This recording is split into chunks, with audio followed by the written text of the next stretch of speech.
We're officially halfway through the year, or if you're setting 12-week year goals, you just finished your second year. So how are you doing? Are you on track?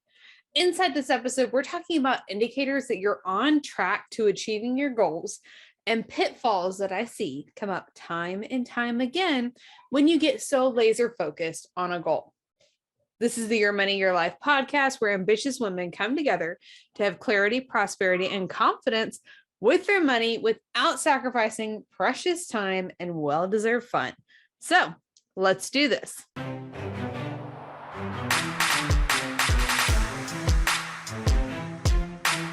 Welcome back to another episode of the Your Money, Your Life podcast. I'm your host, Aimee Cerka. We are talking about our goals today and our 12-week, if you're doing 12-week year goals, if you set annual goals, checking in with our goals. So what are your goals? Have you made progress?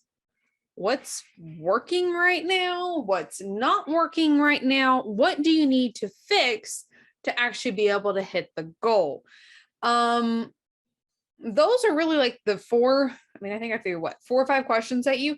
Those are really the questions that we need to work on. And let's talk on about the pitfalls first, and then we'll really be able to reflect and see where you're at with your goals. Okay. So pitfalls. The pitfall that I see happen time and time again is we ignore other areas of our life. So we'll go hardcore in one area and totally ignore another. And this isn't about achieving equilibrium, 50-50 balance, all these things, but we need to have a healthy balance. And balance, again, doesn't have to be equal. Balance means we're at peace. You're confident. You feel good about the way that you show up. We're not shoving our kids in our closet while we're working towards an income goal. If you're focusing on an income goal, my kids are clearly not shoved in the closet because you can probably hear them in the background. They're getting a little loud. But the other areas of our life that we tend to ignore. So we're going to talk about the areas that I set goals in that I'm mindful of, at least when it comes to my goal setting. So you have your physical health. This is your physical fitness, but your health overall, where your physical being is. So this could be nutritional goals. This could be so many different things. It doesn't just have to be exercise, because exercise really isn't a huge thing for me. Of course, we have our financial goals, and you're listening to this podcast. I'm hoping you have financial goals. But the point of this episode is to show you need more than just your financial goals.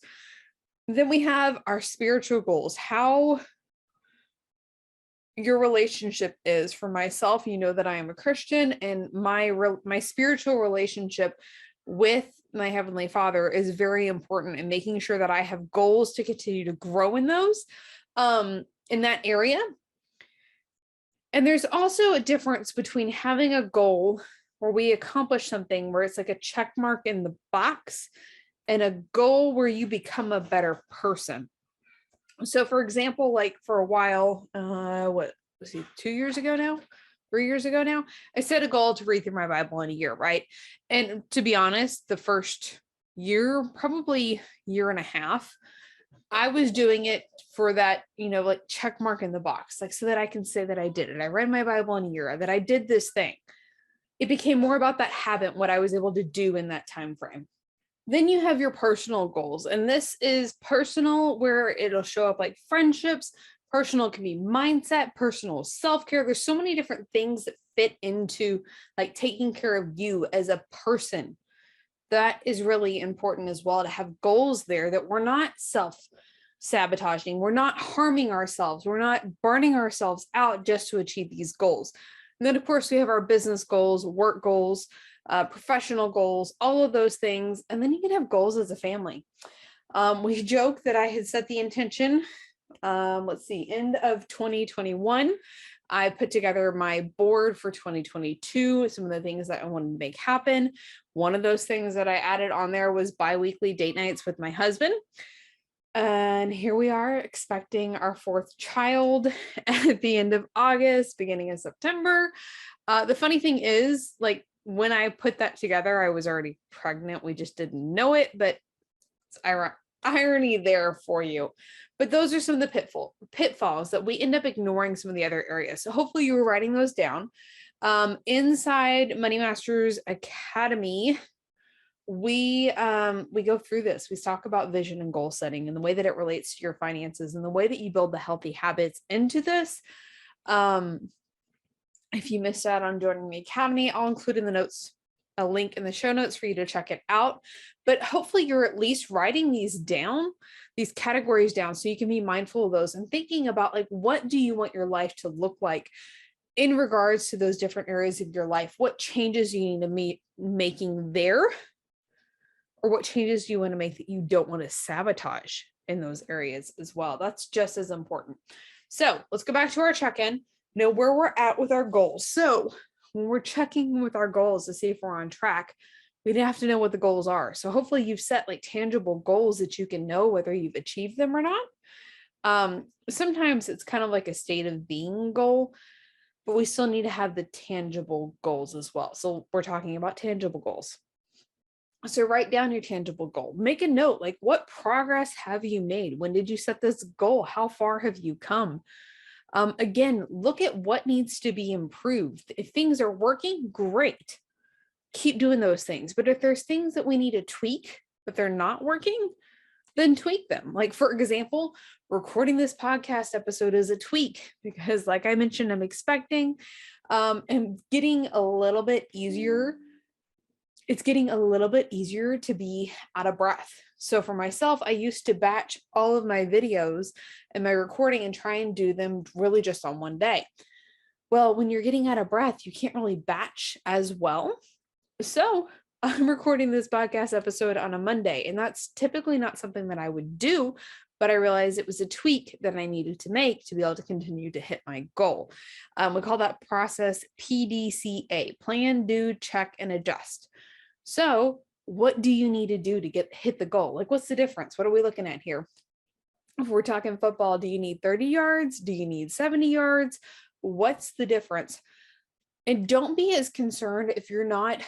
A lot of times when we break up goals, we'll break it up into, let's say you want to have a 100K year, and we'll break it up into whatever that is. It's like 8,000 something a month. Okay. But frankly, that's not how it works. There's ebbs and flows and everything. So yes, we can shoot for an average of that. But if you're a little bit behind, I wouldn't be stressing about that, because we also create momentum. And as you create momentum, you're going to make more, you're going to increase those months, as long as you're set up to scale correctly. Another thing to note, but are you on track with your momentum? That's why we're checking about the progress that you've made, the improvements that you've done, what things are working, keep doing those, and what tweaks can be made that you can scale faster, hit your goals and dreams that much sooner. So mid-year, the check. We've talked about our pitfalls, where we focus on one area of our life and then self-sabotage in another, so that we end up having to go back and focus on the other area of our life again. Yeah, right.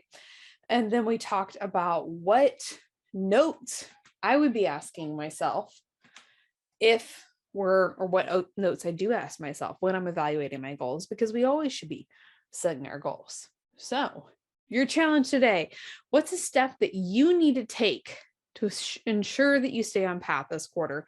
Now, we're in the middle of summer right now, and often that can be a little bit harder to stay on track. So if we've got the goals and the system and the accountability and all of that in place, which is really important when it comes to goal setting and vision, just for sustainability, but we need to be mindful of that as well. So your challenge, send me a message on Instagram. I'd love to hear what step you're taking to ensure you're going to stay on path this quarter, and what was your takeaway from this episode. We'll see you next week for another episode of the Your Money, Your Life podcast. Bye for now.